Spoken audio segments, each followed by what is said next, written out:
Hey, Ben Pearson, the Roadster Tracker, and I have had my Tesla Model 3 now for about 6 months. I figured it was time to kind of give a more thorough review of what I think of this car. So I've had it for about 6 months. I've driven it just under 11,000 miles. So I've had a good bit of experience. As some of you might know, I have a fairly long commute to get to my job. I have to drive about 26-ish miles, depending on which route I go exactly. 26 is more freeways and there are more direct routes, but 26 miles we'll call it. Of those, I've probably been on autopilot for about 6,000 of those miles. I've had about 2,000 maybe with the Navigate on autopilot. So I've gotten to know the various systems pretty well and want to talk about some of this. Now, first of all, let me talk about some of the repair type experiences I've had this car in the shop 3 times. Seems like a lot, but hear me out. The first time, for some dumb luck, for the first time since I owned a car, about a week after I bought this car, I ran over a nail and it got stuck in a tire. How did that happen? No idea. Just pure dumb luck. So I ended up taking it to Tesla. They fixed it. It cost about $70, which is a little bit high, but yeah, it worked and it's patched and hasn't had any issues since, so I'm happy with that.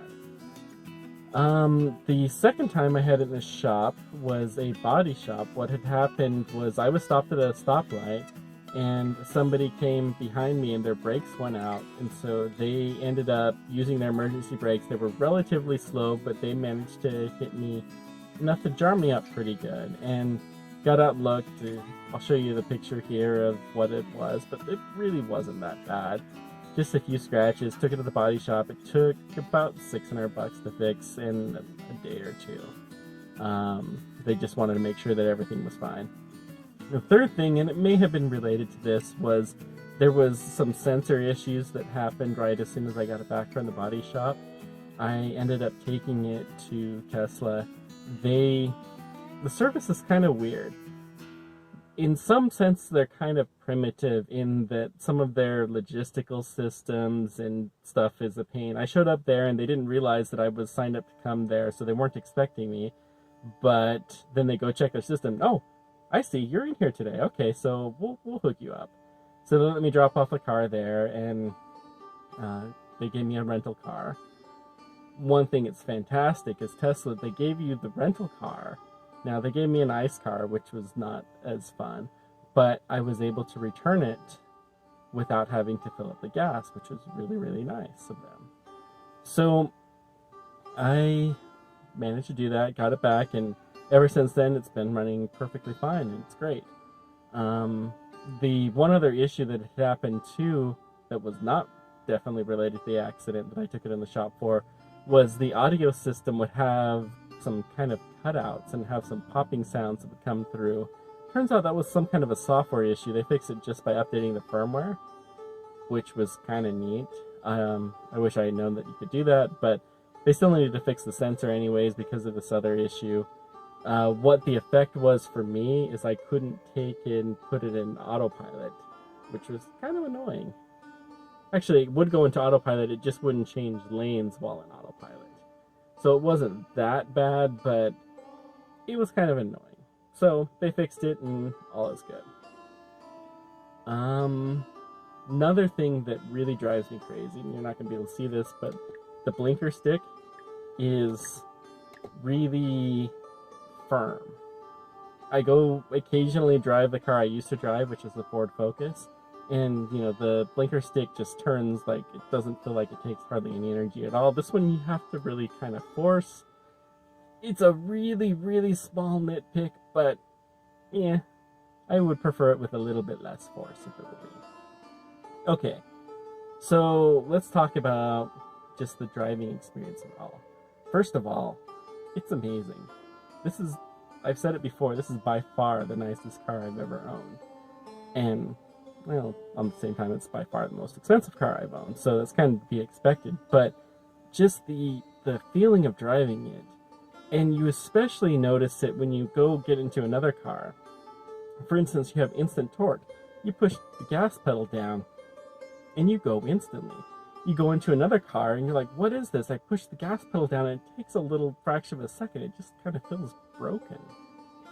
So it's pretty neat, and this allows you to be more responsive, to be really safer in driving. The visibility feels a little bit weak, which is somewhat made up by the autopilot and the number of sensors, but it feels like it's a little bit harder to look around and see other cars. But I'm not too bothered by that in general. The power is honestly more power than I can handle sometimes. It's scared me a time or two, to be honest. The amount of power that this car has, which is pretty cool, but it's really handy to have every now and then, and I'm quite grateful for it whenever I do have that power. And there again, you go into another car and you don't just realize how much you take any advantage of that. It just feels like it's not accelerating as quickly as it should be. Autopilot is wonderful, and it's getting better continually. When I first did it, it was kind of finicky. It had the ability to change lanes, but it didn't work very well. Particularly, it would not change lanes over a solid white line, even though that solid white line might be in the middle of a freeway, and it would stop and do this weird kind of abort. It's doing much, much better about that. It's still not perfect. Lane changes, I'd say it's probably at about 85% of the time it does it right. Particularly when there's less traffic. When there's more traffic, it doesn't work as well, which is kind of a bummer. The lane change would be more handy in heavier traffic. But it's great, and the thing I like with Autopilot is there's always times where you have to look away from the road for a minute. Let's say you gotta grab some kind of a drink or something, or you're looking to see if you're gonna change lanes to make sure the lane's clear. And in that period of time, something had happened in the car in front of you. I just had this happen literally yesterday, where I did that and the car in front of me started slowing down, and and it actually was enough where the car beeped. I had the collision avoidance alarm go off, which was kind of cool. Give me a little reminder, hey, I need to pay attention to what's happening right in front of me right now. Slammed on the brake. All was well. That one I might have been able to avoid, but there was a time where I was in a go straight lane and traffic was moving. It was great. There was a person in that lane, though, that was determined to turn left, and they had their left blinker on. They couldn't go across because there was crossing traffic, but they were just determined they were going to turn left, and they didn't care that they were blocking traffic. They were going to do that. And so I wasn't really noticing that this had happened, and the car forward alarm went off before I had recognized that this was an issue, and I had to slow down quickly, and it's pretty neat. Now, it does have a lot of false alarms, especially driving in streets that are fairly narrow, a street with houses on it with cars parked on the side. It will throw up false alarms, and it's kind of annoying there, but it does work pretty well overall. Not all of the self-parking features. Self-parking doesn't work. When it works, it's great. It doesn't work all the time, so it's kind of annoying there. But overall, I just really enjoy the experience. I like that, for instance, I can turn on the AC here, and I don't have to turn on the car engine. It's using just the power of the AC. I like when you're in heavy traffic, it's kind of strange. You actually kind of look forward to driving in heavier traffic, because what will happen is when, the car in front of you is slowing down, your car will automatically do that, and you're saving energy while you're doing this. I probably drive a lot more conservative than most Tesla Model 3 owners. My total lifetime charge is about 223 watts per mile. So, I get charged maybe 2 or 3 cents per mile of electricity for my home charge rate, which is great. And the amount of time that I've had this car, I've put about $50 to $60 per month of electricity into it. That was compared to over $200 per month in gas. So it's been really great. I've taken it on a couple of, call them medium range road trips, about 200 miles, without the ability to charge on the other end.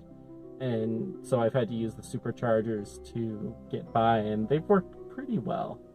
Side note, the hotel that I stay at, every time that I stay there, they send me a little feedback thing. And every time since I've got this car, I've responded back saying, hey, it'd be really nice if you had an EV charger there. And they just wrote me the last time I did this and said, yeah, we got your feedback about that. We're going to talk to corporate and see what we can do. So, yay.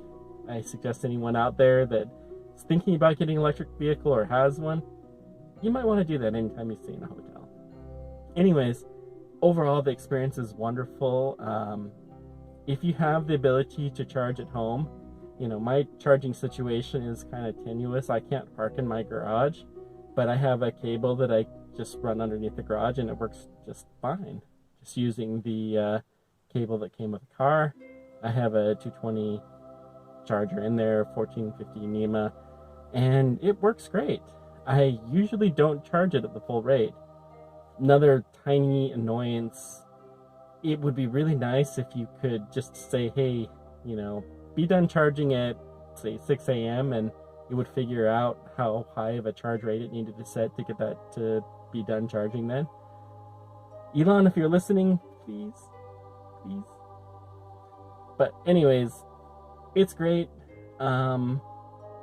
Check one out, talk to somebody who has one if you need to, and they're fantastic. This is really the car of the future. Like I said before, anytime I get into a gasoline car, and it just feels broken.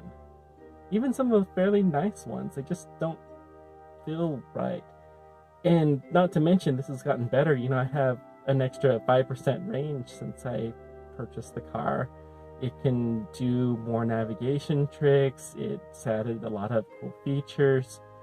All just pretty much automatically. I just have to push a button on my phone whenever the update comes through. So it's pretty neat. Anyways, let me know whatever questions or comments you guys have.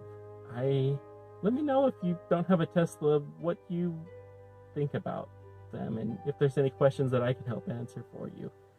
Until next time, keep on tracking. Take care.